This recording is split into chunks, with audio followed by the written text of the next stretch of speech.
Good morning, everyone. I'm so sorry to interrupt the conversations, but we have a lot to do this morning. And first and foremost, I am so pleased to greet all of our alumni who are here for reunion. Alumni wave. Let's see how many alums are here. There you are. There you are. And I know we have our very special reunion class, the great class of 1975. And I was just asking some of you, how did it happen that the 50th reunion class is now younger than me? They always used to be older than me, so something has happened in the last year or two. But I know you will have a grand weekend, and I greet all of the other alums who are here today. Thank you for joining us. I'm pleased to greet our faculty and students as well. Thanks for joining. Our very distinguished speakers who you will be meeting throughout the morning. I'm happy to greet our board chair, Amy Freeman, and our trustees, Irene Hannon and Linda Talley is here. There she is. And others will be joining us through the day. And you know, we will have a very special guest coming in at some point, and when she arrives, we will just greet her when she arrives, and she'll take her seat, and she will be speaking to us about 11:45. If you're wondering who that is, it's Nancy Pelosi, our speaker. So she's coming. You know, we do reunion now for all alums. We do our special 5-year classes, but we welcome all alums to reunion. And we find that many alums take advantage of that and come every year now, so that's a really nice thing. Now, this symposium is about social justice, which is a very important topic right now. And more importantly, we've entitled it From Leo XIII to Leo XIV, 125 Years of Social Justice Shaping Trinity. And you might wonder, what's that all about? Well, my task this morning is to speak about that, and I do have a bit of a talk that has a little bit of substance to it, I hope. So please bear with me as I share with you some thoughts about Leo XIII and Leo XIV and Trinity across the years. Here we go, and I start with a quote. "The elements of the conflict now raging are unmistakable in the vast expansion of industrial pursuits and the marvelous discoveries of science, in the enormous fortunes of some few individuals and the utter poverty of the masses, in the increased self-reliance and closer mutual combination of the working classes, as also finally in the prevailing moral degeneracy. The momentous gravity of the state of things fills every mind with painful apprehension. Wise people are discussing it, practical people are proposing schemes, popular meetings, legislatures, and rulers of nations are all busied with that." Close quote. Now that litany of societal conflicts and concerns sounds utterly familiar to our mid-21st century ears, but in fact, that is the opening paragraph of a landmark 1891 document whose author, Pope Leo XIII, was in some ways, not all, but some ways, ahead of his times. His great encyclical Rerum Novarum boldly fused long-standing church teachings with the urgent contemporary problems emerging in the era of the Industrial Revolution, focused in particular on the rights of workers, the amassing of wealth by a few, and the dangers of socialism as a solution. The document is an artifact of religious ideas and cultural beliefs prevalent in the late 19th century. I note that its view of women as made for work in the home seems to have a particularly noxious effect in the 21st century, especially here at Trinity. And yet, it also sounds remarkably modern in 2025 as society continues to grapple with many of the same problems that Leo XIII addressed. With that continuity of human problems and theological perspectives, when a new pope was elected in 2025, he took the same name, Leo XIV, explaining in an address to the College of Cardinals shortly after his election that, and I quote again, "I choose to take the name Leo XIV mainly because Pope Leo XIII, in his historic encyclical Rerum Novarum, addressed the social question in the context of the first great industrial revolution. In our own day, the Church offers to everyone the treasury of her social teaching in response to another social revolution, industrial revolution, and to developments in the field of artificial intelligence that pose new challenges for the defense of human dignity, justice, and labor. Close quote. Now, as we gather for reunion at Trinity in October 25, we are experiencing a national climate and world situation that is beset with political and social conflicts, rising authoritarianism, a wealth gap that is breathtaking, an unfolding technological revolution that threatens human agency, reason, and conscience with artificial intelligence created by a few masterminds, and deliberate efforts in some quarters to roll back years of progress on issues we might group under the umbrella of social justice, the near abandonment of concern for the poor in public policy, the withdrawal of public monies supporting relief programs such as USAID, the horrific treatment of migrants, the denial of common sense programs to support racial and gender justice in education to provide greater opportunities to those who have suffered educational and economic marginalization. Social justice, the fundamental concept inherent in Pope Leo XIII's encyclical on the rights of workers, is a pillar of Catholic teaching across the ages with 7 distinctive themes. You probably know them, I'll just remind you. The life and dignity of the human person is first and foremost. The call to family, community, and participation. Rights and responsibilities in the community and society. The option for the poor and vulnerable. The dignity of work and the rights of workers.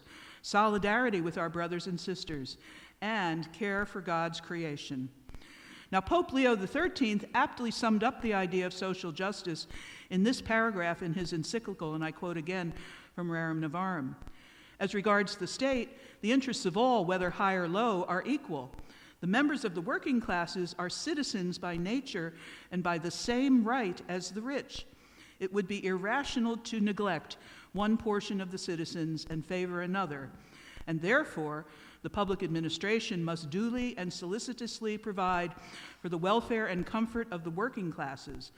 Otherwise, that law of justice will be violated, which ordains that each man shall have his due.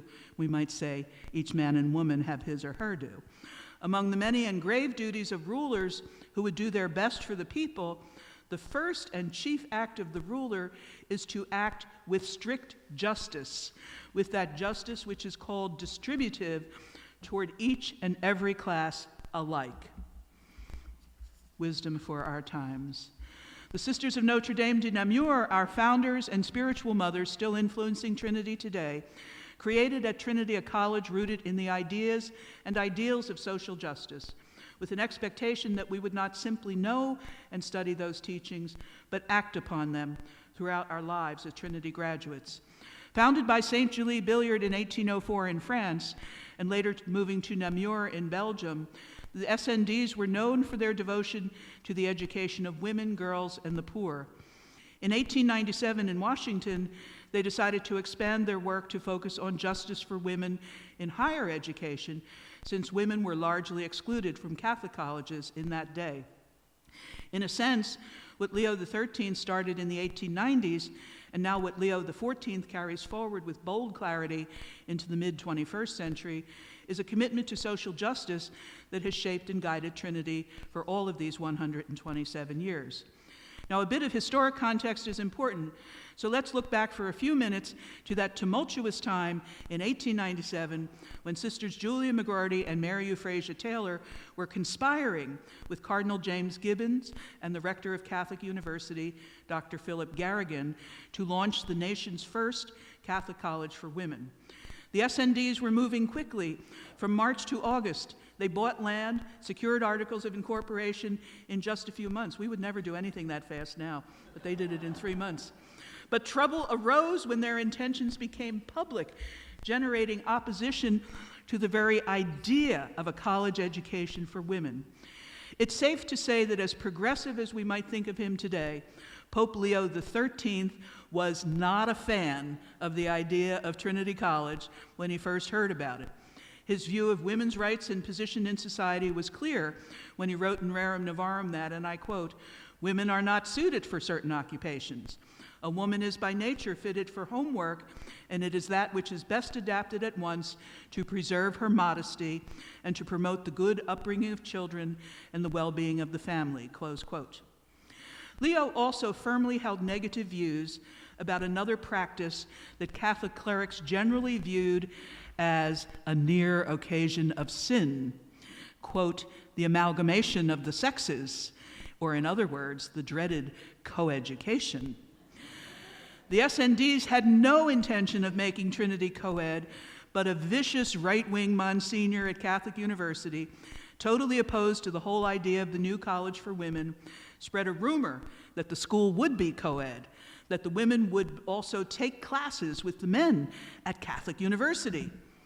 The rumors reached Pope Leo, who was on the verge of condemning the entire effort as part of the heresy called Americanism. Ooh. But Sisters Julia and Euphrasia were persistent, and they had strong allies in Dr. Garrigan and Cardinal Gibbons, and the latter had great influence with the Vatican and Pope Leo. Many communications ensued, several visits to the Cardinal in Baltimore, and even a famous one-day round trip on a steam train to see the papal nuncio in Atlantic City. That's another whole story. Imagine going back and forth to Atlantic City in a day, even today. Cardinal Gibbons advised the sisters that they had to make a very strong case for the founding of Trinity to the Vatican directly. Sister Julia McGuire wrote to Cardinal Rampolla, the Vatican Secretary of State. In her letter, she was adamant, and I quote from her letter, quote, "Education, as your eminence doubtless knows, is the cry of the age in America. Parents desire their daughters to be equally well informed with their sons, and with the independence characteristic of the country, when a lawful avenue of knowledge is closed to their daughters, they seek it for them through another, plainly showing that if the church does not supply this one of the age for our American girls, the latter will continue to frequent godless schools, and the charge will be repeated that the church is opposed to the higher education of women," close quote. Now, in her mention of godless schools, Julia was referring to the fact that Catholic women denied admission to the then new Catholic University of America were enrolling at Columbian College, the precursor to George Washington University, where they had no religious instruction. She went on, and quoting again, "During the 8 years of its existence, the Catholic University has done more for the elevation of the Catholic Church in the United States than any other institution many years its senior. Trinity College, we are assured, will accomplish for women what that university is doing for men by drawing the service of the church, the influence and intellect of our talented girls, whose services otherwise will be lost to us through the opposing influence of the schools they frequent," close quote. Now, in an age without email or texting, can you imagine? No air travel, no cross-Atlantic telephone service, the letters had to go by ship. Days and weeks dragged by. Finally, at the end of November 1897, Cardinal Gibbons summoned Sister Euphrasia to his office in Baltimore, where he told her that he had received a letter from Cardinal Rampolla, the Secretary of State, who said that he spoke to Pope Leo and, quote, "In regard to the college to be established under his patronage in Washington by the Sisters of Notre Dame, he was satisfied with the explanation received and would no longer listen to disadvantageous reports about it," close quote. That's as far as the Pope went to say, "Go ahead, girls, you've got your college now." I understand that Monsignor Schroeder was also fired from Catholic University for spreading the rumors. With that cryptic message, the Sisters of Notre Dame had the green light to move forward with the founding of Trinity. We could spend hours reviewing the great history of Trinity from that green light in November 1897 to our meeting here today 127 years later. But for today's consideration, the relevant issue is this: Trinity is here today, no small feat, and it still is unwavering in her commitment to live and work in the light of our faith teachings on social justice. Trinity today educates a distinctively diverse population of students, 95% female, 56% African American, 30% Latina, 70% Pell grantees, many immigrants, including many undocumented. All of these women and a few good men who are here know firsthand the oppressive effects of poverty, violence, economic and social marginalization. They come to Trinity seeking the power of change that a great college education can bring to their lives, and even more importantly, to the lives of their children and families. They are here to live and carry forward to others the ideals of social justice. Just weeks ago, our new Pope, Leo XIV, refreshed our understanding of the history and contemporary urgency of social justice in his apostolic exhortation, Dilexi Te, in which he wrote, and I quote, "The acceleration of technological and social change in the past 2 centuries, with all its contradictions and conflicts, not only had an impact on the lives of the poor, but also became the object of debate and reflection on their part.